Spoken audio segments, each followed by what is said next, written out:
O monstro da Floresta Negra. A Floresta Negra, em Canela, era envolta por mistérios e lendas antigas. Embora os turistas admirassem a beleza exuberante da região, poucos ousavam se aproximar das profundezas da floresta. Os moradores locais alertavam sobre desaparecimentos estranhos ao longo dos anos, mas eram sempre histórias sussurradas, carregadas de temor e incerteza. Diziam que algo espreitava entre as árvores, uma criatura que se alimentava da curiosidade e coragem dos imprudentes. A trilha que levava à floresta parecia convidativa à luz do dia. As árvores altas, cobertas de musgo, formavam um corredor sombrio, quase reverente. O ar ali era diferente, pesado, denso, como se o próprio ambiente fosse cúmplice de um segredo antigo. Poucas pessoas tinham coragem de ir além da linha segura, onde a luz do sol ainda tocava as folhas. Mas alguns não resistiam ao chamado misterioso da floresta. Rodrigo era um desses aventureiros. Um jovem intrépido, fascinado por explorar locais inóspitos. Ele acreditava que as lendas eram apenas isso: histórias para assustar turistas. Ao ouvir sobre os desaparecimentos na Floresta Negra, decidiu que seria o primeiro a desbravar o coração daquela floresta e retornar para contar sua própria versão dos fatos. Equipado com lanterna, bússola e facão, ele seguiu pela trilha, determinado a chegar onde ninguém mais se atrevera.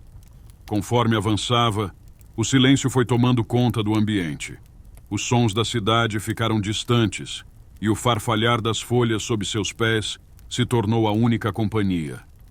O canto dos pássaros desapareceu por completo, deixando apenas o som ocasional de galhos se quebrando ao longe.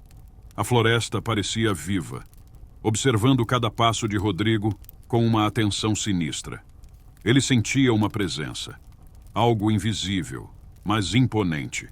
As árvores ao redor pareciam se fechar, criando um labirinto natural que fazia com que ele perdesse a noção de direção.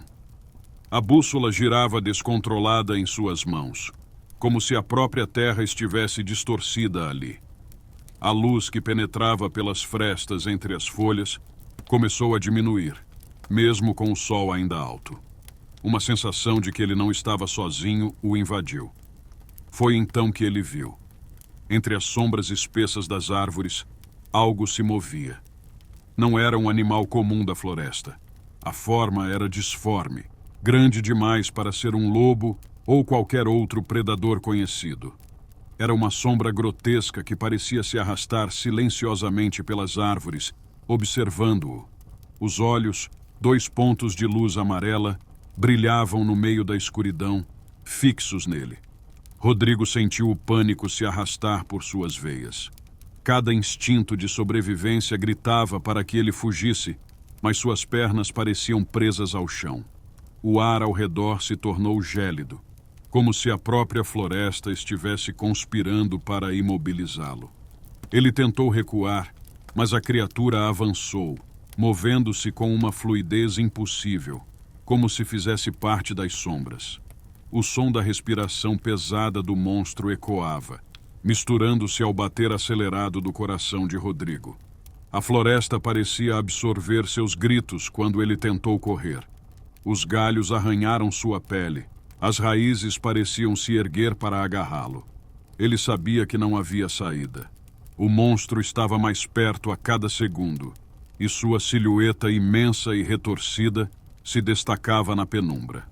Os olhos brilhantes agora estavam a poucos metros, e Rodrigo sentiu o peso do desespero esmagá-lo. Quando finalmente olhou para trás, a criatura o envolveu em uma escuridão absoluta. Dias depois, a mochila de Rodrigo foi encontrada à beira da trilha, suas alças rasgadas como se algo poderoso a tivesse arrancado. Não havia sinal dele. A Floresta Negra havia reclamado mais uma vítima. As árvores, silenciosas como sempre, guardavam o segredo do que realmente habitava em seu interior, enquanto a lenda do monstro crescia ainda mais, alimentada pelo desaparecimento de mais um aventureiro que ousou desafiar o desconhecido. Na cidade, a floresta continuava a ser evitada. Aqueles que ainda se lembravam dos sons estranhos que vinham da escuridão sabiam que algo espreitava nas sombras, esperando por sua próxima presa. E assim, o ciclo se repetia, noite após noite, sem que ninguém jamais descobrisse a verdadeira face do monstro que guardava a Floresta Negra de Canela.